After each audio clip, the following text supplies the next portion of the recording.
Hello and welcome to the DPC Show. My name is Dan Offen, aka Mr. Big Jams. In this show, I'm going to be taking you through all 6 of the DPC regions, aided by 6 of the world's top analysts who are going to be covering all the top teams, storylines, and goings on in each of their respective regions. I'm going to be kicking things off pretty quickly with Pexu, who's going to be taking us through Europe. But before that, if you'd like to follow me on Twitter, I can be found at @DanielOffen. And if you'd like to financially support me for creating this show, you can find it to my Patreon in the episode description. But let's kick things off right now with Pexu in Europe. Okay, so just to kick off, talk me through, I guess, what you see as the top series of this week in the DPC. From reading around, I can never guess what it might be. I think Alliance, OG, and Nigma Liquid were my favorite series of the week. I think Alliance showed up like I was expecting. This series was a close one. OG looked pretty good in the first game, but then the second game, Alliance bounced back and fought back as well. And the Faces Void was kind of the hero of that series. And then third game, there was the Spectre from OG, which is very like how to say, is their like hero. They're known for Ana in TI and stuff.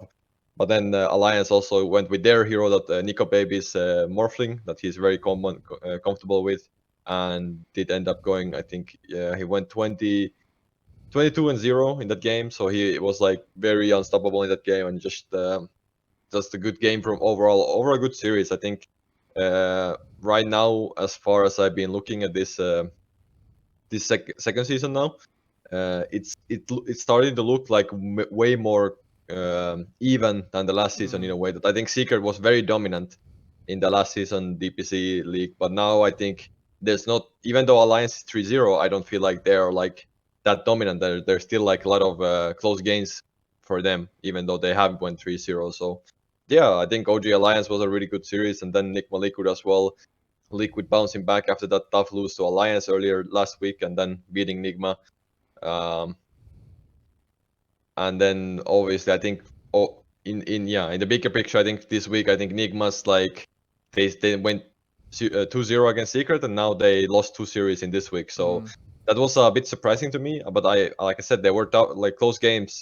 Both series they went into 3 games, and they were like they could have won this series, both of the series with Nigma, but the small execution went better on Alliance and Liquid in those games. So yeah, very close, very even, very exciting, very like unpredictable second season right now on EU, as far as these 2 weeks have been passed.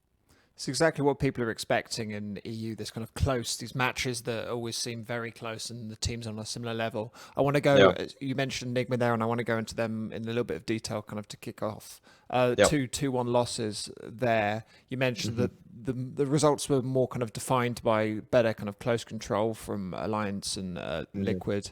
What did Enigma need to do to step up a little bit further to win those games? I think they are like, they're playing well to a certain extent. I think they are more predictable in a way, how they're gonna draft compared to maybe some of the other teams. I think, for example, Liquid is very hard to predict what they're gonna do, but when you kind of know Nigma's players, what they like to play and what they like to do, they have they have like few of these playstyles that they haven't really adapted too much. So I think that's a small like, it's not a mistake, but it's like a small downside for them. They're playing overall good Dota, but it's just I think the other teams have easier time like preparing and predicting what is to come when you're playing against Nigma. Even though they got ADW, which is he has been playing really well in my opinion. I think I wouldn't say that he like these chains is probably an upgrade, but it's still like there's still the things that have had the same issue for Nigma. Their drafts are still similar in a way, even though their mid laner is a little bit different now. So they have some different mid heroes. But yeah, I think it's just like drafting a little bit in terms of like how they can add varieties in the draft. And then outside of that, I don't think their play is bad. I think they play well. I think GH is on this Wisp, especially if it's not banned. I think it has been banned after that. But it's like every game GH has this Wisp. I feel like he's doing so much work with it. So it's something that I'm predicting that teams are gonna ban against Enigma more, so they will have to find more ways of playing against these other teams in order to have a good shot at winning. But yeah, overall, I think Enigma is playing well, but just some drafting stuff. I think the other teams have better time of like preparing against them. Let's go into Alliance then. A lot of people had Yeah, Alliance in their bottom three, and a surprising number of analysts, which Loader was very annoyed about, had them being relegated. They yeah. are currently sitting 3-0. You said that that's not necessarily that convincing as a 3-0. They've looked very Mhm. strong, but not that they had to have had those wins. Yeah, yeah. What's turned around for them? What's looking good that people maybe thought wouldn't? I think they're drafting well. I think they're doing this. They're drafting like they're drafting on their like strong things that they like to play. Like the Glimp is getting his comfortable heroes, Nico Baby is getting comfortable heroes. They're drafting a lot of heroes that can secure Nico Baby a good lane. In a way, I feel like a little bit about Alliance is like OG in TI. They're really banking that Nico Baby has a good game. It's like a little bit like Ana in a way. And Hmm. then they have this Limp playing these active heroes on the mid lane in most games, and he's just gonna make a lot of space. And Nico Baby is like a really strong carry. Like I would say maybe in EU, then it's a statement, but I think he is like looking like the strongest carry right now in like EU. I feel like he's just playing really well on all of these games, and I mean I can say Anna, Matu, they're playing really well as Hmm. well. But I think in terms of like just how good he has performed on all of his games I've watched, I think he's playing really damn good. So I think Nico Baby is that X factor. I think all of them are playing well. I think they have good solid of drafts. Um, I think S4 also has I think he wasn't playing on up to his level earlier, like last season a little bit, but I think this season he has showed up, and I think he's Yeah. doing good stuff and playing heroes that he knows what to do with them, and he's getting like his I just think overall Alliance is getting their heroes that they are good with, and they're like not trying to do anything weird. I think they're just drafting to their strengths, and it's showing. Even but yeah, like I said, the games are close still. I think every team that Yeah. they have played against, it went third game, so they're very close games. But Alliance is doing that one extra thing better. They're like it's just coming to execution. But I think the biggest thing about this is that Alliance has won against Liquid, OG, and Nigma, which are considered maybe the major teams Hmm. already from this season. So I think Alliance is already looking really strong, and now they're gonna have games against the Secret. But then outside of that, I think they have games against the three lowest teams in my Yeah. paper: Smashers, Brame, and Tundra. So Alliance is looking like very good right now for them to go for the major again. So yeah, that's how I feel about Alliance. I feel like they have played better. I think I will still say that I think they're major when they were a major. I think it was like underperformance from them. I really expected more from them, Yeah, I and agree. I think they are now playing well again. And it's still like it's hard to say what is the EU's like level right now. Is it like I think people went to the major and felt like EU is gonna just destroy it, but then they didn't really because China was really strong and Hmm. even EG. So I will say that it's hard to say the level of EU right now, but I think Alliance at least looking really strong right now. And remaining games for them it should be if they don't do anything weird, I think they should start looking like almost secure major slot. Obviously, Secret is their next opponent, but Which is we'll see interesting. after that. Yeah, Talk about that a bit. What's interesting as well is I think that I did catch a bit of that. I think all of that Alliance OG series was the one I managed Mhm. to watch this week. I thought they were Mhm. really good, and S4 looked incredible for all of them. But looking across those games, I think what's impressive is that Nico Baby has played in the 6 games this week 5 different carries, and Yeah. his versatility is really impressive compared to a lot of other top carries in the scene. Yeah, I think I was looking at that as well. He's playing PA, he's playing Jog, but all these heroes that he's playing is like what he knows really well, and he's like Mm, Nico Baby is playing a lot of pubs. I see him pubs like every day. He's just grinding, and even I think he said they won OG. The grind continues on Twitter, so he's like we won OG, but nothing like it doesn't matter. We're just gonna keep playing, and it's like that's the winner mentality. I think this is not satisfied with anything. He just wants to get better, and it shows. I think Nico Baby is just as a player for that team is looking really strong. And I think Alliance overall as a team is playing well. I think everyone has stepped up a little bit, but I think Nico Baby has even like he's just like 2 steps ahead of I feel like hmm. from Major, and like he's looking really strong right now. But yeah, Let's overall Alliance looking good. Yeah. Yeah, definitely. Let's close up on these matches by talking about Secret's week. They had a rough week last week, playing against a very strong Team Nigma. They won 2 games here, only 2-1 against two of the weakest teams. A Secret not in the form we could have expected them to be. Is it a touch of burnout, or are Smashers and Tundra better than we could have expected? I think other teams have gotten better as well. I think Secret, I think they are not playing to their form, but I still think they're playing well. But I also think like the other teams are like doing better as well. So it's just like I said, I think EU is very close right now. Secret is they had really important wins because I feel like either of these losses could have meant really bad things for them because they would have been 1-2 then, but now they're Yeah. 2-1, so everything is open for them still. I think Secret, they are at least like I think at least it looks like from the drafting they're like done drafting a little bit like weird from now, like not so unorthodox, but they're like ready to do work again, and they're just looking. It's hard to say. I think their games. I think Nisha is playing really well. I think Secret overall is playing all right, but I think hard. It's pretty hard to say. I think the other teams are still looking better than before, and then I think Secret is, like I said, they're like playing one level below what you're expected from them. So the games look closer, but in the end, the wins matter. So they're 2-1 from both series. So I will say that the next series, like I said, the Alliance is gonna be a true test for them. I think Tundra and Smashers, they were like must wins for Secret, and they ended up taking that, so they're gonna be happy with that. But they still have some things that they have to work on in terms of like I think some of the drafts were a little bit questionable still. They lacked some team fight in some games where I felt like Tundra was. I think the second game, for example, against Tundra, they had really like all in this Luna draft, but they ended up buying, I think, a little bit odd items and like delayed the game, and then Tundra got their items timings and these team fight item timings, and then the game was really hard for them to play. So And yeah, and and as Mhm. well on the game they lost against Smashers, that was that Tinker game, which was I remember Yeah. catching a little bit of, which was quite an odd draft from them, certainly. Yeah, it was a little bit odd draft, and I think as well in that game, Mato had like one of the worst laning stages I have ever seen from him. Like I think it wasn't not necessarily on him, but it was like just a bad laning stage from Secret, and they just basically didn't have a gyro in that game. So even though I think the Tinker pick was good in that game, I just think they didn't lane poorly. Like they laned poorly, and that's kind of not something that we have seen from Secret. I think they're often a very strong laning team, and they know how to lane, they know how to do their things. But it did look really like poor performance from that game from them. So yeah, they're definitely still like having some of these flaws in their gameplay. But I mean, if there is one team that can bounce back, is Secret. So I wouldn't still like they still win this series, and that's what it matters in the end. Obviously against Alliance, they're gonna have some really close game, close series, and that's what I'm expecting a lot from next week. How that series is gonna go.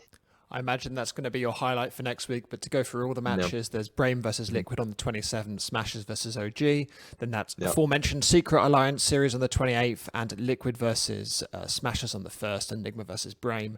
Aside from that, Secret Alliance one, which is going to be the first a big Mhm. real test for both of those teams. Are there any other series that you'd like to highlight for next week? I think Liquid games are gonna be interesting to see because Boxy is now away. Hope With for him Sumail will be all the joining them, yeah. yeah. Hope Boxy is everything the best. That he has some family issues. I hope everything good for him. I know him well, so. But yeah, Sumail is in, and that is a really interesting part as well. I was wondering how that is gonna go because Liquid, I think we have known this team for a while. They have played with the same roster for like 2-3 years now. They had very small times where they have had any like stand-ins. I think they had Madara like 1.5 year ago or 2 years ago a little bit, but outside of that, they have played with the same roster. So they're gonna change their. I think it's gonna change a lot of their dynamic, how the team works with Sumail. I think I would assume that Sumail is gonna play mid in that team, and then Koikva is gonna play offlane because already in this team they have this lot of this lane switching in what they do, and sometimes Mika plays mid and Koikva plays safe lane, and sometimes Koikva plays off lane, sometimes Boxy plays mid lane, sometimes Boxy plays 4. So they have all of these different ways of drafting. But now with Sumail, I feel like he's just this mid laner. I don't think he's gonna be an off laner. I think he could play carry, but I don't think he's like is not where he shines the best. So I think most likely Liquid is gonna end up putting Summel on mid lane, and Koikwa is gonna play this off lane, where I think he can do pretty well as well, because he plays a lot of heroes that can be played on offline as well. So Liquid, I'm excited to see as well how they're gonna work as a team without Boxy. I think Boxy is a very crucial part of that team.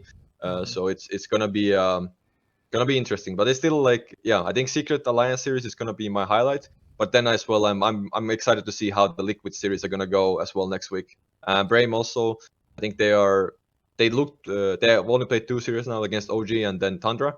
But against Tundra they won 2-0 and they looked pretty good on that series. So the Brame Liquid series could be interesting as well if Brame has had time, like 1 week now, to practice, and they should have a good idea of going against Liquid for the next week. And they're hard workers as well, that team, so they're going to be putting in the time. Okay, great. Lots to look forward then. Thanks so much for joining me this week, and I'll speak to you next week. Thank you to Pexu for taking us through Europe. He's always much appreciated. Very good to hear his insights. He can be followed at Twitter at PexuDota. We're going to be moving on straight away, however, to Eastern Europe, where Mo Farah is going to be taking us through proceedings there. Okay, so just to kick off, talk me through, I guess, what you see as the biggest matches of this week in the CIS DPC. I mean, the biggest one for me was definitely Na'Vi versus Gambit. We talked about last time how Monaco Gambit had already played 2 of the big 3 teams so far in Spirit, VP, and Na'Vi. They lost to VP and Spirit last week, and the 3 games they have to play first after getting knocked out of the wildcards at the major, you know, they've lost all of them, against the top 3 teams after going 2-0 down to Na'Vi this week. It's going to be a big struggle to see how they're going to be able to make it into the next major now, which is a massive disappointment for them, especially knowing that after the first 2 weeks, you know, you have to play the rest of the DPC knowing you've gone 0-3 against the other big teams, and you're relying on other teams to get results against them for you to have a chance. It's tough. So, and I don't see it happening, unfortunately. So they're in a really weird spot now where they almost have to decide at this point whether they want to be carrying on together or not, because whether they make next changes now or at the end of the season, it doesn't really make a difference, I guess, almost, you know. For Na'Vi, though, massive week for them. Obviously beating Monaco Gambit, like we've just said, and also beating Extremum as well. You know, they lost to Team Spirit last week, so it was important they bounced back this time. And they did it with style. So, you know, fair play to them. Let's go into ASA Monaco Gambit first then. They only played the 1 game you mentioned this week, a 2-0 loss to Na'Vi. Talk to me a little bit about what went wrong there. Is it a case of what's going right for Na'Vi, or is it a case of what's not working in this Monaco Gambit roster? I mean, I've said this to you before, that it is difficult to tell exactly what is wrong with a team unless you're in the inner circle with it, right? Seneko was doing an interview before the game talking about how great the boot camp was and everything. And I don't know when he recorded it, but he was saying about like how great it was to have everyone in the same room and stuff, and how nice it was around the area of the boot camp. But yeah, and I wonder if the vibe in the team is still the same, because the games against Na'Vi, they did relatively well in the early stages of the games from what I watched, and then Na'Vi kind of came back into it both times. You know, taking better fights. And it was funny because, I mean, you talked about from AS Monaco Gambit's standpoint. I looked at it from Na'Vi's as well, and they were showing Ramsey's reactions to things, especially at the end of games and stuff, and he was really happy. So that was nice to see. But yeah, I don't know exactly what's wrong with AS Monaco Gambit, but I mean, they're obviously not going to be happy with their results. You know, they took out, they had the I don't know what the word is, the collaboration with AS Monaco. Relatively recently still, I would say, in terms of it officially coming through. And it'll be interesting to see if there's pressure from other sources or whatever to make changes to the team or make better things happen, because obviously something's gone wrong. Certainly, I think looking at their drafts as well, they're not... Would you think those are strong drafts? I mean, in the first game, they pick a Luna. That we've not seen a huge amount of success Luna elsewhere. The second one to me looks a little flimsy. Is it a case of bad drafting, a case of kind of bad collaboration or team fighting? It was interesting because the guys on the panel were talking about this Luna, And BSJ was talking about it specifically, saying stuff like, that Luna's in this really weird place that teams keep picking it, but it doesn't have a great win rate. And he was saying that he felt like when he played it in pubs, if he died a couple of times, he felt like his game was all of a sudden like really, really difficult. And I think Luna struggles against these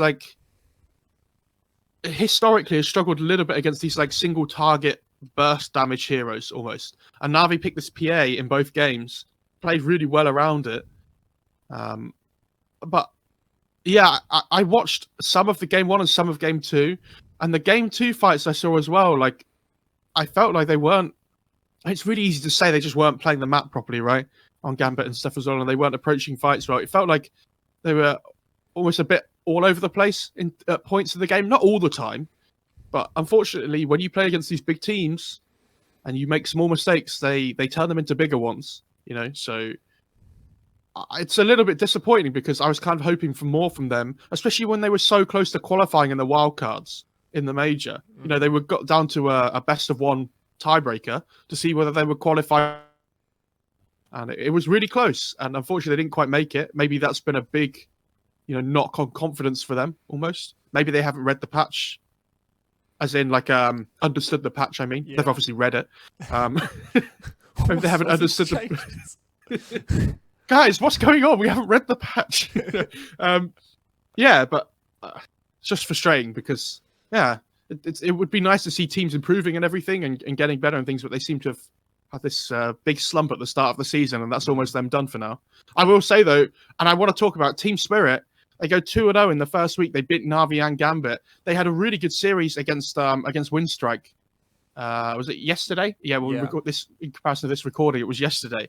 And they had to come back from losing the first game as well, which was really, I think, when you're a team, it's great to be able to beat these other Na'Vi and Gambit teams 2-0 and stuff in week 1. But playing this team like Windstrike, who are no joke of a team, coming up from the lower division, they are a strong side.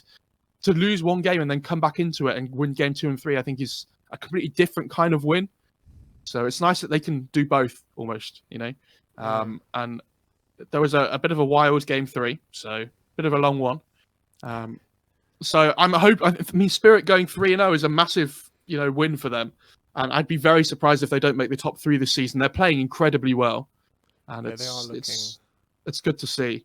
Very impressive. That, for me, when I watched the touch of that game, it seemed a lot of Toronto Tokyo's kind of weaknesses of Season 1 had been knocked out of the way. He knocked out the old, well, I was going to say cobwebs, but he was almost too inexperienced before. He seemed like a much, much more refined player in those series.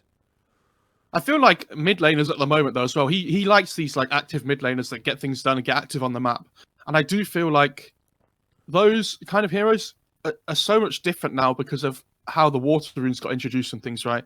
Like this Storm Spirit, this Void Spirit, you have this constant regen to be able to shove out lanes and gank lanes relatively early on. I think he'll benefit from that with his playstyle probably more than most. So it's nice to see, but and obviously they must be doing the right things behind the scenes as well. In their scrims and things, they seem to have got a good grip on how they want to be playing the game. They have this really good team fight that they seem to base around as well a lot of the time. Like obviously Collapse playing Mars is such a strong pick for them. Like these Tide Hunters kind of heroes as well. So yeah, I'm hoping for more from them, and I don't think it's been scheduled yet. But the VP versus Spirit game, I'm really excited for already. And we bigged up this VP versus Na'Vi game all of last season, it felt like. And in the end, it didn't really deliver. So I'm kind of hoping that the Spirit VP game, when it does come around, that it will be a big one. Let's briefly chat Na'Vi. We kind of talked about them by along the way. And you mentioned Ramses as the new addition, looking happy, as he sometimes does. Talk to me a little bit about his addition to the team. How's he looking? He looks okay. It's a little bit... When he did an interview before the game because it was his birthday yesterday into this recording again.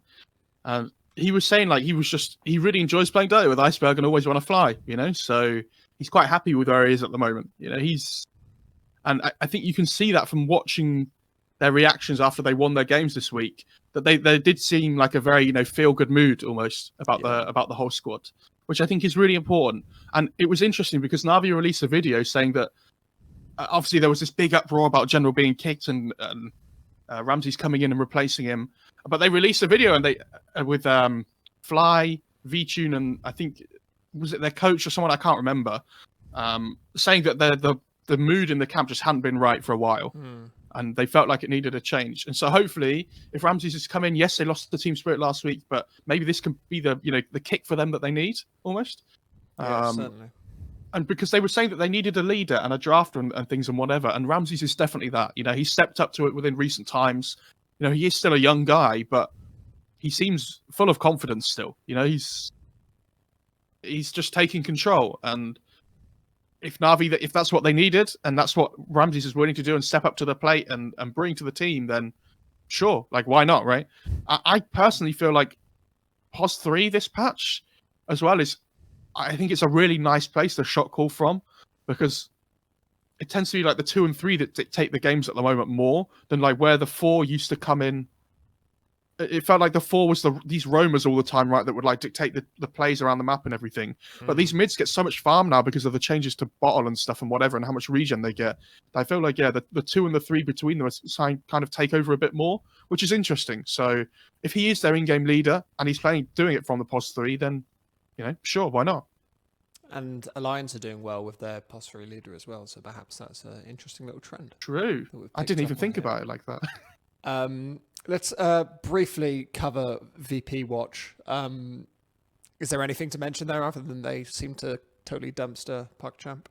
I'll be honest, I completely missed this series because I was busy doing other things, but I looked at the Dota buffs of the games and I was like, well, PugChamp picked techies in game 2 and they lost in 22 minutes. I think I'm happy with that, That's absolutely fine with me. But yeah, I mean, VP, obviously I didn't watch them, but I still feel like they're a step above everybody else in this region, apart from potentially Spirit at the moment, but we won't know until they play each other. These guys won't be swimming against each other being in the same region, so they'll have no idea, their relative strength in comparison to each other, I'm sure. So yeah, still really looking forward to that. So a brief delve into the lower division where the movable force, the weak force came up against the movable object of B8 versus No Techies, and B8 managed to grab their first win in quite some time, which is a nice thing to see in old Bendy Watch. Yeah, I mean, they getting their first win in ages is fantastic, but I mean, this No Techies team, I just don't know what to think, right? Like, obviously it's completely different to what it was last season, so it's difficult to compare them, but I mean, something's going wrong, right? Like, I'm not saying Bait are a bad team, but Solo will be wondering where his heydays have gone, all of a sudden they're 0-4, 0-2 in series at the bottom of the group. So, difficult week for them. I will say, I think Hellraisers beating Fantastic 5 is a really good result for Hellraisers. They were disappointed last season about not getting their promotion to upper division. So they'll be looking to do that at the earliest opportunity again, and I think they are the biggest favourites by far in this group stage. Yeah, started off well as well, so that's good to see. Let's move into what we can expect to see next week. We've got a couple of good games. We've got on the 29th PugChamp versus Team Extremium, the 30th VP versus Team Unique, AS Monaco Gambit versus Windstrike, and on the 2nd of May we've got Team Spirit versus PugChamp and VP versus Navi, which we hyped up a lot last time. Hopefully it can live up to the delayed expectations this time around. Yeah, it's different, isn't it, almost, because it's earlier on in the season this time, so it feels like it's not the be-all, end-all that it was last season when they played each other right at the end, and, whoever won got into this like really great position because they were going to get first in the group. But then Navi kind of slipped up towards the end of the season before they played VP. Again, if Navi had performed how they performed in week 1 against Spirit, I'd have been a bit worried for them. But after this, double win result they've had in this week 2, they should be full of confidence, I think, coming up against VP.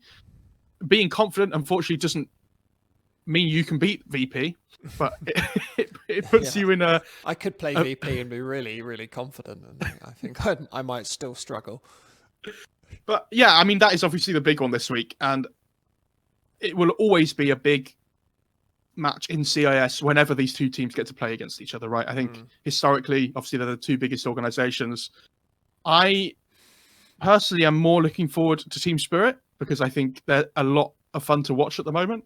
I know they're playing Puck Champ, who aren't playing particularly well at the moment in comparison. But that whole day with Team Spirit, VP, and Na'Vi all playing together, I think should be a really great watch if anybody's interested. Yes, certainly. Great day. Okay, we'll leave it there then. So thanks so much for joining me this week, and I'll see you next week.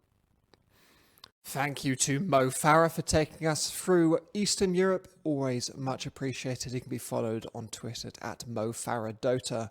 We, however, are moving on straight away to Southeast Asia, where Danog is going to be taking us through proceedings there. Okay, so just to kick off, talk me through what I suppose is what you see as the biggest matches this week in the Southeast Asian DPC. Well, I talked about in last week's episode that it was very much the weeks of TNC and Neon, the make or break for both of them. TNC started their campaign off very well. Was it just the one win? Yeah, they just had the one win against Execration in week 1, but then they had to back that one up this week, going up against both Omega Esports as well as Neon, and they ended up winning both of those series. So they're actually the only team sitting up the top of the ladder there, undefeated, 3-0, which is a very nice start out to their Season 2 campaign. And it just goes to show maybe it was the language barrier, not being able to go in quite as deep with their debrief, their analysis, their strategies, as they're all speaking Tagalog now that Bok and Boomy have joined their ranks, and playing in the team house as well, so not having to deal with a ping coming from Korea and Australia, of course, for Febby and KP, respectively. So I think, yes, the biggest one that I wanted to go into first off what you just mentioned there was the Fnatic loss 2-0 to Execration, which I think it kind of deserves a little bit of analysis, as Fnatic were one of the more impressive teams last time round and had not a bad week last time. Talk to me a little bit what happened there. Well, this was the debut as well of their new offlaner, Chuan, coming in. He's normally a mid laner, so for him to be in the position 3 role, I thought was a little weird, especially considering Death just had a fantastic showing at the Singapore Major, standing in for Neon. So the fact that they got him was a little bit odd, but to his credit, I thought he actually played pretty well. Fnatic lost 2-0. For me, that's on the back of Moon, to be perfectly honest. In Game 2 in particular, it was by far the most pronounced, where I think he died 6 times the exact same way, being set up on by the Void Spirit and the Mirana just on their own. It was a zip in, Yules, Aether Remnant, Arrow, dead about 6 different times in that map. And I was watching it live, and Black was going nuts. Like, how can you keep doing this? How can you keep putting yourself in this position when you're playing this Ember Spirit? Even if you've got that Flame Guard, the Yule Scepter takes that all off. So that's a lot of your tankiness gone. And he just never seemed to correct his play, and he just got punished over and over for it. So, it's some bad plays coming out for Fnatic, but to Execration's credit as well, I thought they drafted well, and that switch up with Yoe now playing in the mid lane and Palos in the safe lane is looking pretty good for him. Mm-hmm. Execration had a rough week last time against probably the 2 of the stronger teams, Boom and TNC. They obviously very much needed a win here. Is this something that puts them in the contention for kind of the top of the mid table, or would you still be kind of concerned that perhaps this was just against a kind of a weak Fnatic team for the time being? I'd say they're mid-table, to be perfectly honest. Like, the way that I've kind of structured my power rankings is that, for me, there's a clear top 3, then there's 4 grouped together, and then there's Lil Gun at the bottom. Unfortunately, their cheese has kind of been figured out a little bit by some of these more experienced and better teams, but the top 3 clearly for mine are TNC, Neon, and Boom, probably in that order, to be perfectly honest. And then you can just throw a dice as to where Fnatic, Omega, Execration, and T1 are going to finish up. For mine, I'm kind of hoping Fnatic gets 4th because, they finished 1st last season. They've already got a healthy number of points. They lost a few and they kicked Masseros, but, it might squeeze them into like the 12th spot to be able to qualify for TI. Who knows? But I definitely want to see Boom make their way through to at least the wild card at the major. And, with their results, they're looking in a pretty good spot. They've beaten Execration. They also beat Lil Gun. They lost 2-0 to Neon, but it's Neon, right? They're a very solid team. And, for this coming week, it's for me, it's going to be, last week was Neon and TNC's week. This week it's for Boom. This is their make or break. They're going up against Fnatic and T1. If they can take both of their series, I think they're guaranteed at least 3rd. Yeah, let's go into that Boom Neon series. We spoke a little bit about Neon, who had in your opening monologue. They had a bit of a rough, interesting week with a 2-0 victory against Boom and a 2-1 loss to TNC. What ended up happening in that first series, the one against Boom? I think it's just outperforming in general. Like with Boom in general, it felt like in season 1 it was Makoto that was having to carry the entire load for the team because unfortunately Drew just wasn't getting it done. It wasn't clicking with the chemistry of the team. I just finished casting a series with Drew playing, and he actually played very well from the position 1 role. He's now playing for 496. But now that Dreamercell's coming in and honestly performing pretty well for them, it feels like Makoto, he's incredibly mechanically skilled, but some of his decision making's a bit off. Maybe, he performs best when his back's up against the wall. But Neon, of course, they're just a very solid team. We also saw another thing which I really liked about Neon with their versatility is that they're playing some heroes in unconventional positions. It's nothing that's never been done before, but having the Enchantress being able to flex that between the 3 and the 5, I think is a really useful thing for them to be able to have. We've got, Skem, who changed his name to Debil, and now he's CTM, I think, or, can't catch me, or I don't know what his name is even going by now, but it's Skembaloo, it's the old guy. Yeah, CTM. Can't touch me. That's what it is. But, I'm liking seeing a little bit of that innovation coming through. That's really what has made Neon stand out for me in the past, and that's what excites me when they get to these majors and when they've got this time to be able to theory craft, and I feel like the patch has come at a really good time for them. What's notable about that series, as well as what's been one of the key talking points across the DPC this whole time, is the fact that Beastmaster is somewhat on the OP side. Boom picked it up twice and lost of it twice. Why is my question. Well, I feel like it's because they let Neon have the puck. I feel like they're counters towards each other. You've got a good amount of burst damage that you're able to put in onto the Beastmaster. Puck can also catch him out, so you can't just run away and use the movement slow from the boars to be able to create a little bit of that space and have the boars do a lot of the slowing work for you. And for me, it's also a reason as to why Neon lost the series against TNC, because not only did you let TNC have the puck in all 3 of their games, but in the 2 games that Neon lost, they let them have puck and Beastmaster, which, in my opinion, are 2 of the strongest heroes in the entire patch. So for that to happen, I felt like that's probably where Neon does need to improve a fair amount, is that they've got some good ideas for themselves, but they need to respect the potential for the other team to be able to punish them for, letting some stuff through into the draft. And also in that TNC game we'll go into now, they gave away the Beastmaster twice. It's clear they don't seem to consider it that OP, or they're happy to give it away, but they picked up the profit against it. They picked the profit up in all 3 games, but profit against Beastmaster is a bit of a weird. I mean, one of your spells is just not going to do anything.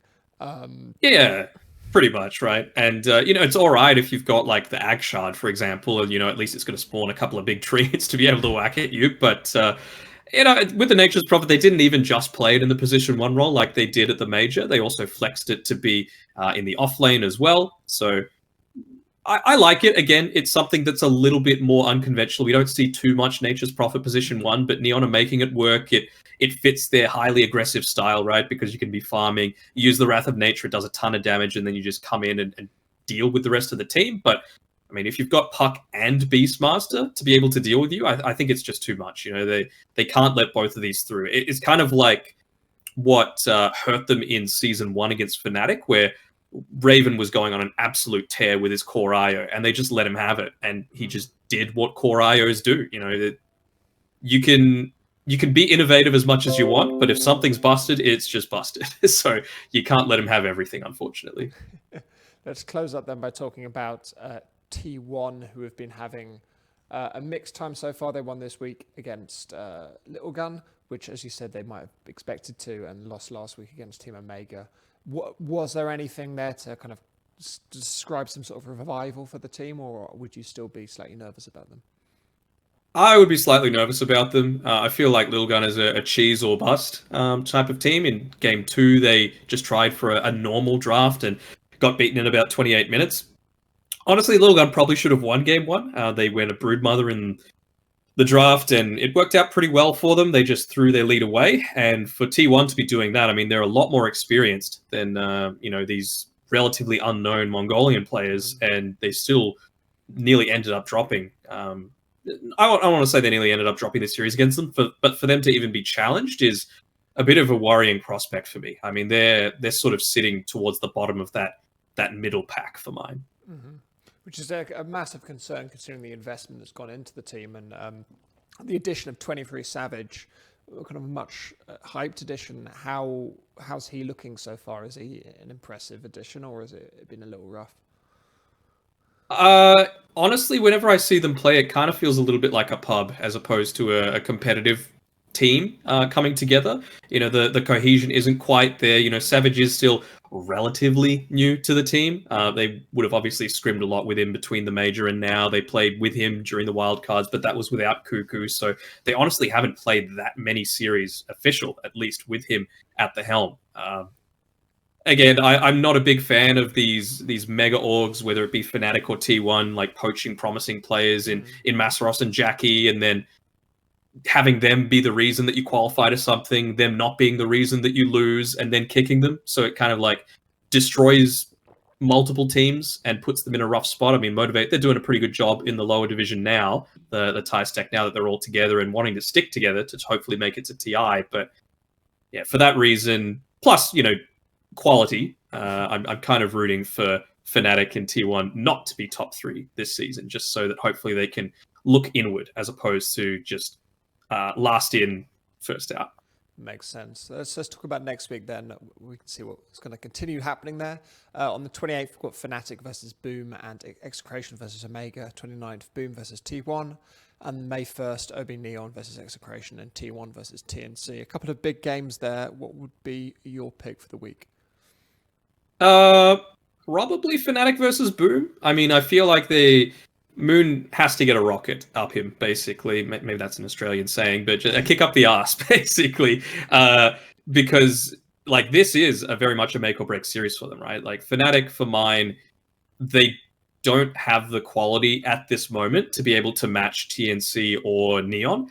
They're going to be gunning for that third spot, and Boom are the ones that they're going to need to eke out if they are going to, you know, make that happen, get some sort of a pass through the major, get, I believe it's 200 DPC points, which is going to be pretty valuable, and giving them that chance to build on that. Because, again, only 2 majors, right? So every single point matters. That's the game of the week for mine. But I think we just need to be watching how Boom play overall this week as well. Because I think, again, if they win both of these series, they're in a really good spot, and Fnatic might have to resign themselves to going through the regional quals to make it to DI. Okay, great. Well, we'll look forward to that big pivotal week for Southeast Asia, and I'm looking forward to talking about it next week. But thanks so much for joining me this week, and I'll see you soon. Thank you to Danog for taking us through Southeast Asia. He can be found on Twitter at Danog and should be followed because he's an excellent analyst. He's covering the lower division in Southeast Asia for this season and should be watched. We, however, are going to be moving on straight away to China, where Kips is going to be taking us through proceedings there. Okay, so just to kick off, I guess there's not that many matches to talk through in China again this week, in the upper division certainly, but talk me through what you'd describe as this week's highlight. This week's highlight, definitely RNG beating Elephant just now. Mm-hmm. I think pretty much everybody who's watching China has been watching Elephant with bated breath. For some, like, is this finally it? For others, like, when are they going to finally screw up? And I guess the latter party just got to see where they finally screwed up, because the addition of RTK has definitely brought more discipline, but it seems like as soon as he's out of the room, they slowly let that slip. Like, the starts looked overwhelming, especially the first game versus RNG. I think this was an 8k gold difference at minute 14. Won all 3 lanes. Unheard of. With a Sven as well. Farming like crazy, and then they really let it all just slipping out of their hands. And it's small stuff too. That's what bothers me the most about it. The fight where Elephant loses their confidence is Paparazzi shows up, Eurus, with about 6 seconds left on the cooldown of his God Strength to a fight where 2 of his teammates are already deeply in trouble. And he just has to get out again without popping it because his team fought too early. And it's these small I can't even call them misplays. It's like there's something not connecting between the cores that makes them look very bumbly in the mid-game team fights. It felt like in both of those games they had quite significant advantages. In the second game, which was a 65-minute Barnstorm, which was a really good game, they were significantly ahead coming into the 50th minute. So it's quite rare for a team to drop. I mean, it's rare, as you say, for a team to drop a laning stage advantage. I think it's probably even rarer for them to drop an advantage that late in the game.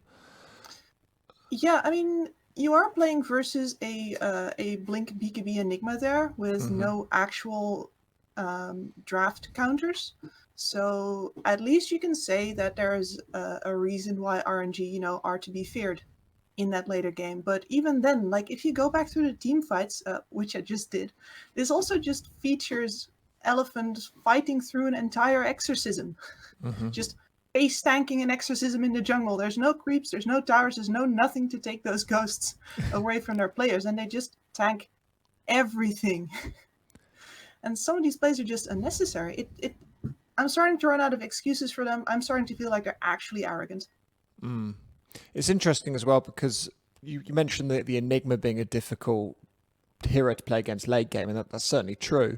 I think it's a lot easier to play against an Enigma late game if you're a well-coordinated, well-drilled late game team, which it feels like Elephant aren't necessarily. So I think that's probably, if anyone wants to see what's going wrong with Elephant, and I don't know if there's anything necessarily going wrong at this point, we'll talk about that in a second, but what's the problem with the team, I think watching towards the end of that game in slideshow format as it was presented to us, would be a good example of how it's going wrong. Yeah, and I want to credit RNG's strategy here as well, because RNG aren't actually doing that great themselves. They lost to eHome. eHome got stomped by Elephant. So was there something in the water today? No, I think that they specifically used these kind of comeback strats versus a team that was looking to have some discipline problems. I think that Enigma pick, especially in the middle of the draft like it was, that's just hey, we're going to team fight you and we're going to late game you because we notice you messing up in the team fights. You're not connected. We are. Come at us. And Elephant just failed that twice. It's good to hear. Let's talk about Elephant's start to the week where they beat Sparkling Arrow Gaming, who I think they were very much expected to beat. Sparkling Arrow Gaming are currently 3-0. They have not won a game in probably what will be their easiest free series. Is there much positive to take away from Elephant there, or is that just a game they won that they should have won? Basically, I mean, I think they looked more disciplined there than they looked in this last series. I got a feeling that they're getting their confidence back up after that first series, or first season, I should say, because RTK is here, and then towards the end of this week, getting it dashed again. Yeah, and I guess the way I'd really want to highlight here is that bringing in a coach too late, which is something that I've been brought in too late, is something that is really problematic, because at that point your bad habits are already ingrained. And you can bring somebody in to try and help alleviate that, help fix that. But you have bad habits already that were never supposed to be there, and you're going to have irritations developed about players not doing what you want, or misconnections that could have been avoided. And I think that really shows in these games. Like Sparking Arrow, they really needed to beat them, and they did so, I can't say especially neatly, but definitely convincingly, at least. What sort of things have they been picking? Are there any, because I think the eHome Sparkling Arrow game is probably also going to be a bit of a wash to talk about. Let's go into a little about any interesting side picks we've been seeing in China over these past couple of weeks. Is there anything, because the region's not quite got going yet. We've not seen the big boys start to play. But in these kind of opening salvos, are there any interesting trends or picks that have happened across the games? I think we're seeing sort of the same as is happening in other regions, where Centaur is slowly winning out over Mars as a favorite offlane pick. Beastmaster still not allowed in any game. I think China probably was one of the first regions to really start picking up on the Nyx Assassin. And next to that, I actually think they're kind of behind maybe on grabbing a Warlock, who I've seen in several other regions now, and which would really suit, in fact, I'm recording. which would really suit in fact, like the big team fight style that China normally has going on. So I would rather highlight the absence of Warlock so far. Sorry about that interruption, everyone. I probably won't bother to edit that out, but that's in there. Yes, yeah, that's an interesting thing to talk about. What I also wanted to mention was the Elephants picking up Doom, Grimstoke 2 games in a row, which I've seen less frequently as a combo elsewhere. And there's various other little things going on throughout this week that I think are quite interesting. But let's go into the lower division, which is where we've got a huge number of games to talk about. Yep. What's been happening that's worth noting there? Yeah, so I guess the two games, the two series that I really want to highlight here are sort of the bookends of the week. Last podcast, I really wanted to talk about the first match of the entire week, which I think, apart from maybe the Alliance Nigma series, is if you want to watch a replay from this week, go watch Game 3 of Phoenix versus Aster Ares for an absolutely gorgeous masterclass in how to play Lion from Post 4 and completely demolish the enemy team. Planet was on, I want to say, just major level format. Like his Mars and his Queen of Pain both bought BKBs because they didn't need to go in, and he was just the one blinking in and providing those initiations. I do hope I remember correctly that was a quap. Yeah, it was. Yeah. It was an absolute masterclass, and that guy's going places. Mark my words. We've had a lot of low division games now. We've got some teams beginning to move ahead of the pack. We've got Phoenix, who are 4-0 at the moment. They were in the low division last time and didn't necessarily have the best time. They were in fourth position, going 5-2 at the end. Has anything dramatically changed for them this time around that's made them look a lot better, or is it just a slight luck of the draw? I mean, luck of the draw, yeah. The two strongest teams that looked like they maybe should have been in the upper division regardless have now moved on. And as we can see from how well RNG is holding up in that upper division, you can definitely say that they got unlucky with having to start the first season in the lower.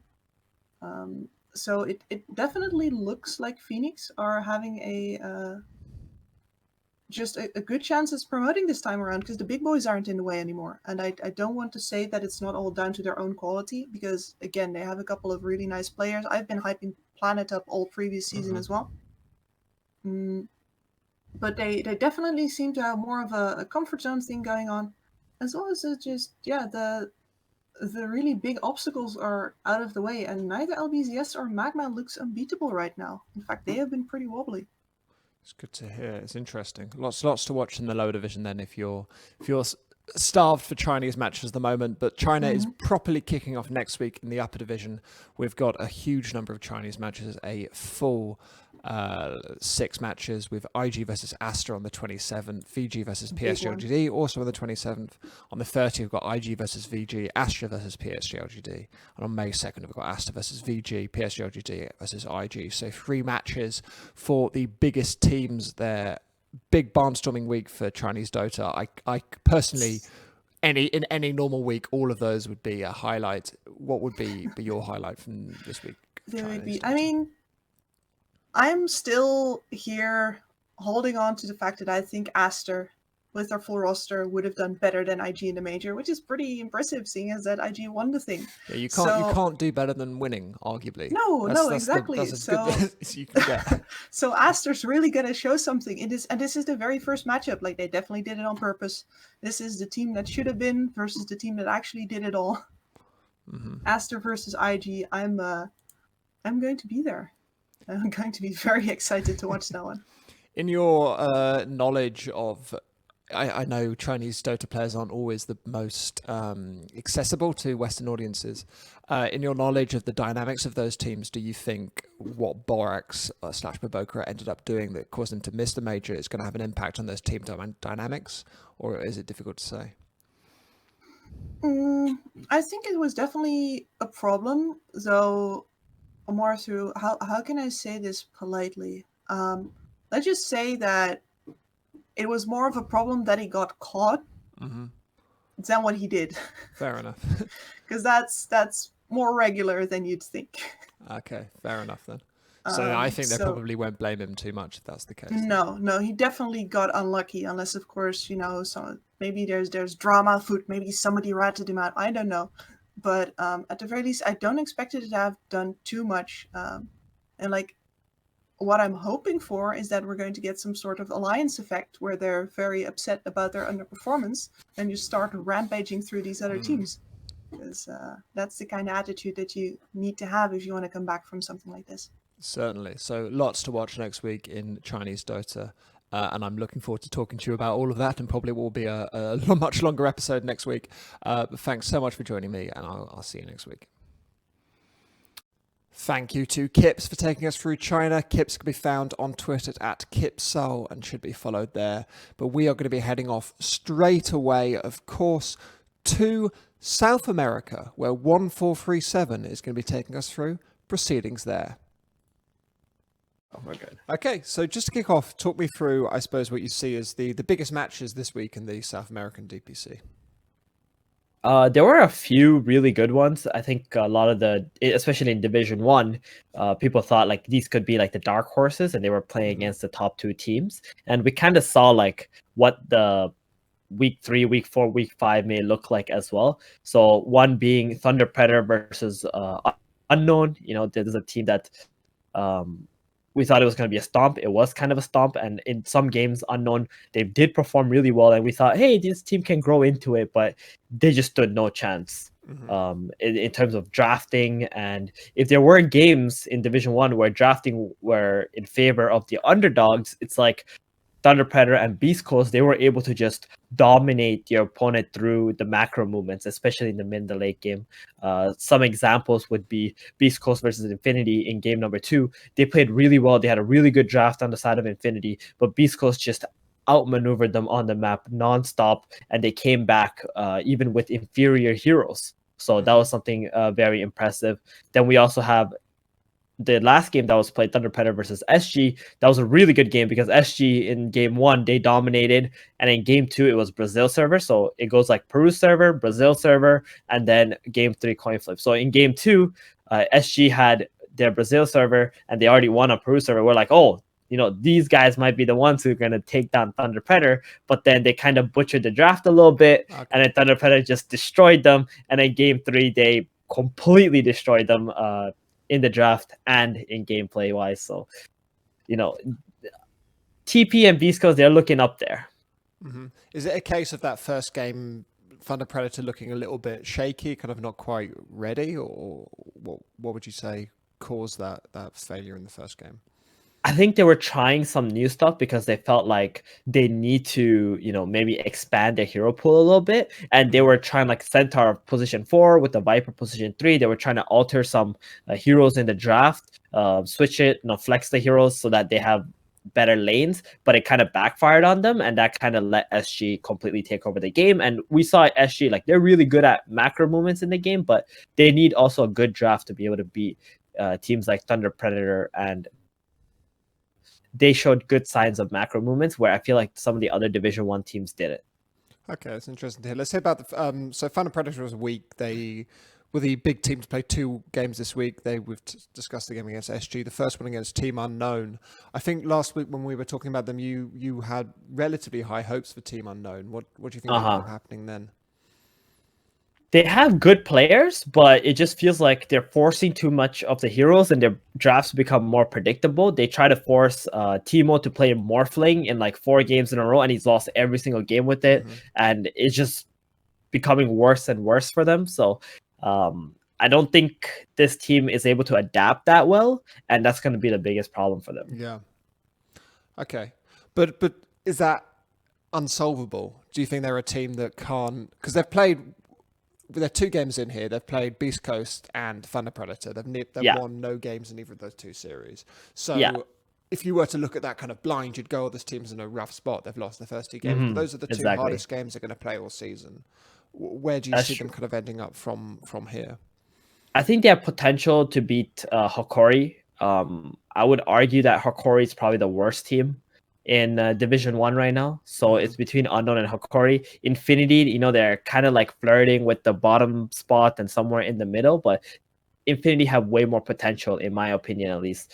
They got some really good drafting. They already lost against Infamous. Their match against SG and No Ping is probably going to be very heavily favored for No Ping and SG, because I do believe those two other teams are going to be number 3 and number 4 in this region. And it's like that top 4 spots is just kind of locked in, where if they play against any of the other 4 teams, they're pretty much going to stomp them. Okay, it's good to hear. Let's go into Beast Coast, who are ending this week 6-0, having beaten 2 teams last week 2-0. They've not been properly tested yet, would you say? Or this week, was that more of a test against Infinity, or is it another steamrolling victory for Beast Coast? My concern with Beast Coast has to probably do with their drafts. I think maybe sometimes they can get carried away and give away something that they probably shouldn't. But they've showed a lot of girth and like potential in the mid and the late game, where they just kind of can outplay the opponent through split pushing, getting the fights that they want, getting the enemy to fight on their terms, and that's why they're winning essentially in these unwinnable games sometimes. But this is kind of like a warm-up for them, I would say, and they're getting to that really good form next week. Well, I mean, we're probably going to get to that. That's when the juicy game's coming up with the Beast Coast versus Thunder Predator. That's going to be insane. That's a big one. So what sort of stuff are Beast Coast picking? Are they very similar to the rest of the region in terms of their strategies? You mentioned they draft quite poorly and then play through a mid-game with higher skill. What are they picking to allow themselves to do that? Well, they pick a lot of disables in most of the games. So even if their early games don't go too well, they have those disables to rely on and play through their vision in the mid and late game. Their main strategy that's been even through Season 1 has been just pick a bunch of stuns, get their mid player Chris Luck, whatever damage dealer or rotating hero, and then he can like TP to one of these side lanes, and with these setup stuns, he can just burst them and just kind of play through that. And if you win the lanes, great. Now you're probably gonna win in 20 minutes. If you don't win the lanes, at least you have these disables to fall back on, and then to just give everything to K1. I feel like Whisper as well on the team is like the secondary carry, where Chris Luck just is the rotating guys and is playing more like the position 3 through the mid lane. And how would you say that differs to what Thunder Predator, for example, do? Is that a contrasting style in South America, Thunder Predator versus Beast Coast, or are they quite similar teams? I think Thunder Predator, like Leo style, is more of a flashy mid player where he wants to be the guy that gets most of the farm and wants to be able to run around and kill people. I think MNZ, he's not as, I want to say selfish, but he doesn't require as much attention as K1 does from his team. And he tends to put himself in dangerous positions to like provide more space for his allies. So that's a little bit different there, where I feel like Beast Coast, they put all the eggs into the K1 basket, and then they also have Whisper on the side who's like trying to get something and bring some attention to himself too. And Thunder Predator, they kind of play more like everyone has their roles, everyone's very stable in their roles, and just try to play like some really raw, good Dota. Let's go then into our current third place team, which is No Ping, who ended last season in fourth. They're doing well so far, 2-0 victories. How did you find them this week? They're really good. They played against Hokori. Hokori, like I said, I think they're probably the worst team in Division 1. They destroyed them. They outdrafted them, outsmarted them in terms of like strategy-wise. And I think No Ping, they really haven't been tested. Their match against SG last week was great, but next week as well, they're playing against Infinity. I think SG is going to do very, very well. No Ping is going to do very, very well against Infinity. And then in the later weeks is when we're going to see them being really tested. But that team has really come together, especially since Season 1. In Season 1, they had a really good ending, but it wasn't enough. And that's when they brought HFN into the team. Yeah. And now they're looking really good again. So talk to me about what HFN brings to that team. Is he just a more skillful carry? Does he give them a greater degree of draft flexibility? It's a lot like K1 playstyle, essentially. So they, I think in No Ping, all the other 4 players, they trust HFN, and they trust that as long as they make space, HFN's going to carry them in the game. So they give him everything they can. They stack camps for him. They play defensively. They need to. And then you got Dark Mago, who's like this kind of playmaking mid lane player, but he's not the guy who's going to like really carry you in the game. So it kind of makes it easier for their team to just rely on a player like HFN and just like do what everybody else needs to do for the early and the mid and just like play through. So very, very much like a old school Chinese Dota kind of way with that team. It's interesting to hear. I wanted to close up talking about this week by talking about a couple of the trends that have emerged in South America. A lot of people have, a lot of the regions, I think this season so far have looked quite similar. There's been a lot of kind of little wrinkles like the Beastmaster that were coming out everywhere. Is there any particular South American trends and heroes or particular kind of tactical quirks that have caught your eye? I guess it's all kind of the same. I feel like these teams, they tend to watch other teams, like other regions as well, but they put a lot of emphasis into their own region. So if they see like Beast Coast or Thunder Predator like running something, they might want to copy that more. For example, Thunder Predator at the start of the week, they played Lina support in 2 different roles. Then we see Beast Coast also playing Lina support, and then it kind of like going when you play against these teams, they're like prioritizing and banning Lina support. And I expect in week 3 that to happen as well, where other teams are gonna start playing Lina support. So there's just like small changes, nothing too drastic. I saw some cool ideas against Beastmaster, like Alchemist middle against Beastmaster, because Beastmaster needs to farm the whole time to get his Ags, and then that means Alchemist gets free farm. He's gonna get like Radiance and plus another item before the before the Beastmaster finishes his Aghanims, so you can like get that timing. Then there was also Leshrac versus Beastmaster. Beastmaster goes into a jungle to farm his Ags. Leshrac just takes the mid tower with the Edict, goes to the safe lane, takes that tower, and now you've opened up the map before the Beastmaster is even online. So there's some cool ideas like that I've seen, which is nice. But apart from that, nothing like too big, no techies or hoodwings yet to be seen. Mars is pretty much top everywhere as a pick as well. So nothing too crazy coming out anywhere in the world yet. Let's go into what's coming up next week. Then we've got, as you mentioned, the big game on the 30th, Beast Coast versus Thunder Predator. But before that, we've got Infamous versus SG, Infinity versus No Ping on the 28th, Beast Coast versus Thunder Predator on the 30th, Akore versus Unknown, and then closing up into Infinity versus SG. Beast Coast versus Thunder Predator is the obvious highlight there. So rather than recommending any other games, talk me through what we can expect to see in that big clash. Oh man, that's going to be everything, because it's really important to, especially with the major format, who's going to win that series so they can get the seed 1, right? Going into the major, because you want to be going straight into the playoffs. You don't want to be playing through that, not the wild card, but the group stages, which is really rough, and you could also be possibly eliminated. As we saw, Thunder Predator, like they went through the grind and they made top 6, but they definitely want to be into the playoffs. So I think this game, everyone's going to bring everything. Like we're going to see 100% from both of these teams. Last time they played each other in season 1, Beast Coast kind of just outplayed Thunder Predator, especially macro stuff. But I think TP's got a lot of experience this time around.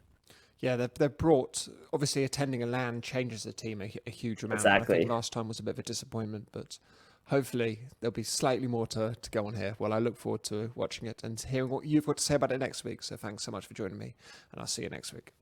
Thank you. Thank you to 1437 for taking us through South America. He can be found on Twitter at 1437x and is one of my favourite analysts. He's also competing in the lower division of North America, as you'll hear in the upcoming video, which is with Neff, who is going to be taking us through North America.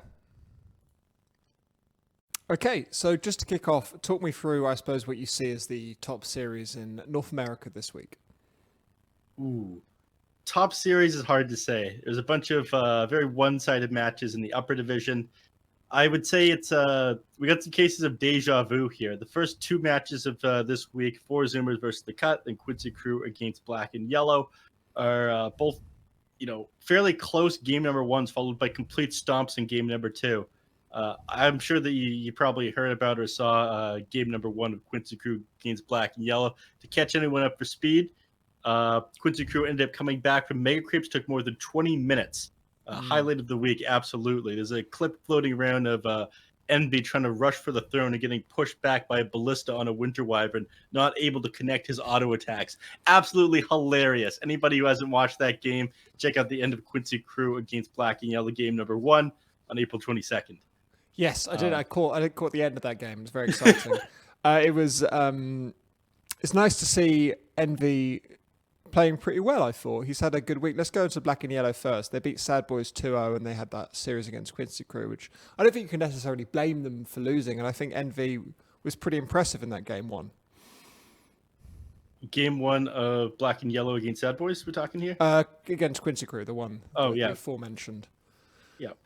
He did pretty well. There was one time, I think like 35 minutes into the game, he opted to TP back to his tower, despite him, I think, being completely able to push, but ended up securing Mega Creeps anyways. The turnaround from Quincy Crew is absolutely incredible as well. Very strong players on that team. To discuss briefly the Black and Yellow against Sad Boys match, I felt pretty secured victory at first for Sad Boys, but diving a little bit too deep, going behind the tier 2 Dire Tower, Sad Boys being on Radiant, getting picked off, and then just losing fight after fight after fight, getting pickoffs. Black and Yellow take advantage of that. Envy becomes too big to fail on his Medusa. So he's looking strong again. He's finding lots of farm in these games. It's nice to see Envy in good form. And this was Envy buying a Blade Mail on Medusa as well, which is... An Envy classic. I'm glad you're familiar with the region. Yeah, I mean, it was one of those items that you go, yeah, I know, it sort of makes sense. I don't know, I get why, but I wouldn't. But he does it, and it looked pretty good. I want to go into two things on Sad Boys. A, why are they no longer called Pentes?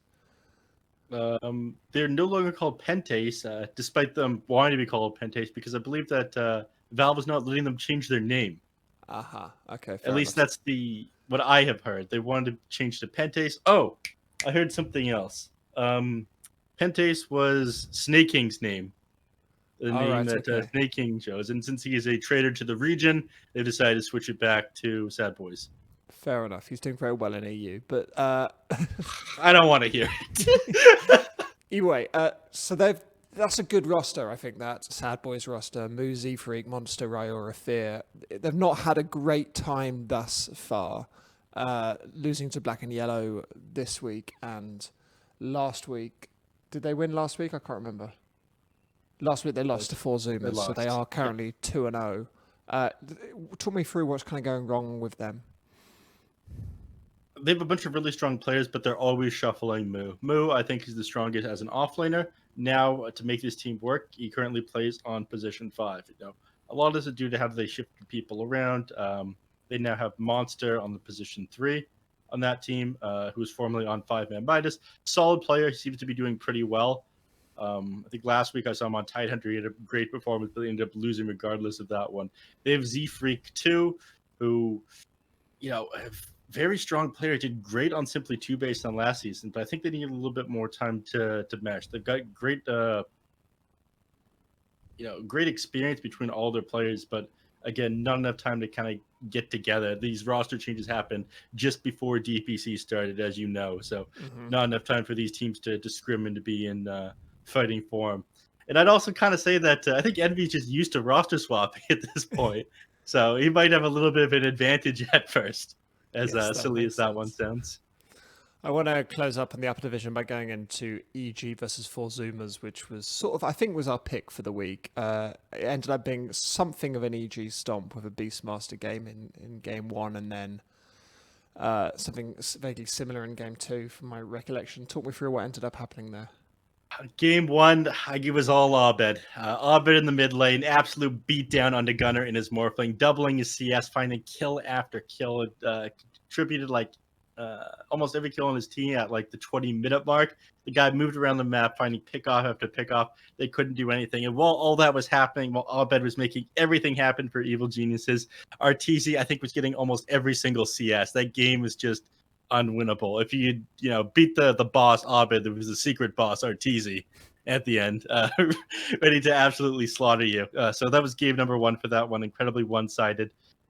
Game number 2, EG picked up Venomancer and Nature's Prophet. 2 heroes very good at split pushing, moving around the map.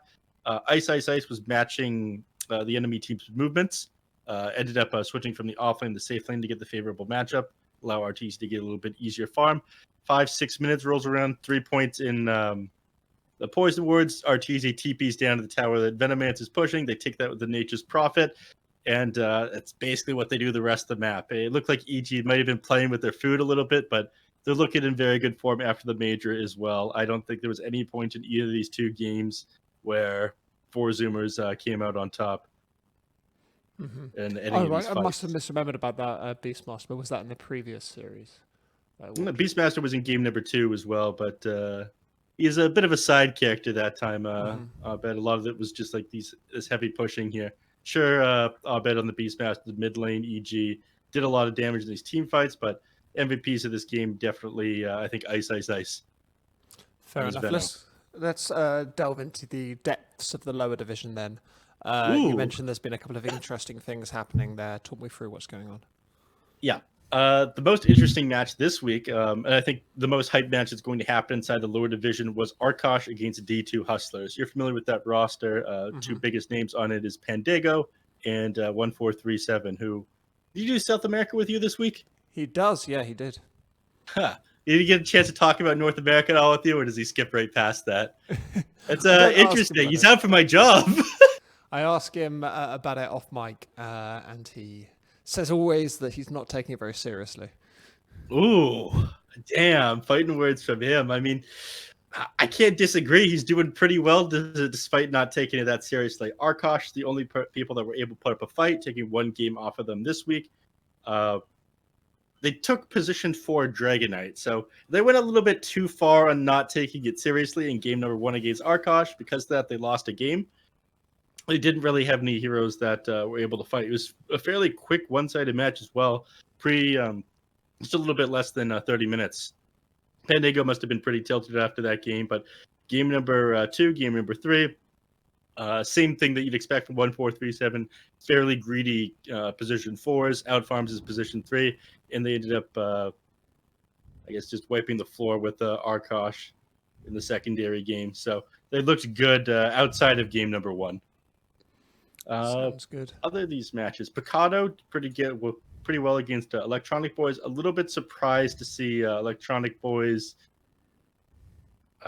take the series against Wind and Rain. I would have favored them slightly in that one. 5-man Midas against Felt. A little bit of an upset in game number 1. Felt managed to win that, but then 2 very quick game 5-man Midas coming on top.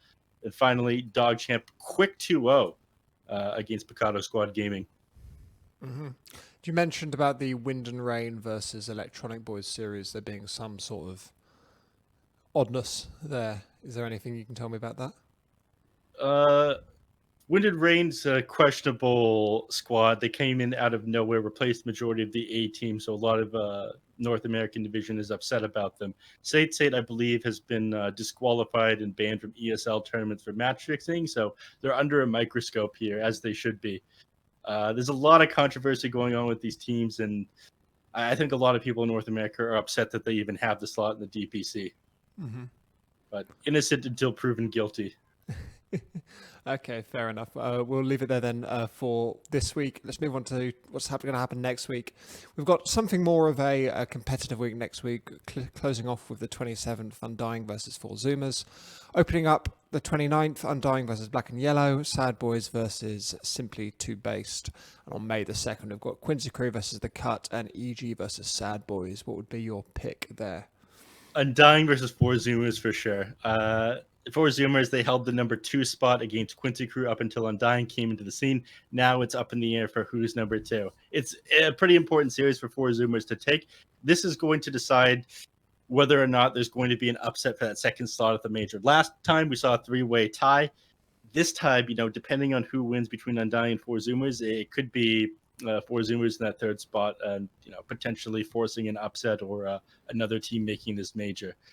EG versus Sad Boys, I would have been very excited about last season. It's a lot of fun to watch PPD face off against Evil Geniuses, but this time without PPD on the team, even though Fear's there, it doesn't really have the same magic as it used to. So I think viewer numbers won't really be as high as it was before. So the game to watch tomorrow, Undying versus Four Zoomers. Make sure you're watching, Dan.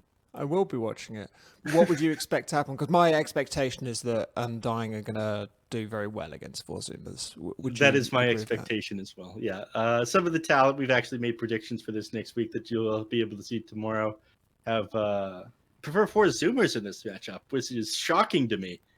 I do want to see them do well. They've been playing together for a fairly long time, but I think Undying just too much experience. They play too fast for Zoomers to keep up with, despite being Zoomies. Okay, we'll leave it there then. Exciting week ahead. Thanks so much for joining me, and I'll speak to you soon. And that's a wrap. Thank everyone for listening this far. Thanks to all of my analysts who should all be followed on Twitter. Their links are in the episode description. Again, if you want to follow me on Twitter, I can be found at Daniel Offen, that's spelled Daniel then O-F-F-E-N. Please let me know there if you've got any feedback or comments about the way I produce this show. Again, if you'd like to financially support me for creating this show, you can find a link to my Patreon in the episode description. But I'm going to be leaving it there. I've got probably another Position 6 coming out on Thursday, which you should take a look at when it's out there. The last one was with Kyle, which was an excellent episode, so please head over to watch that too. But I'll see you next week.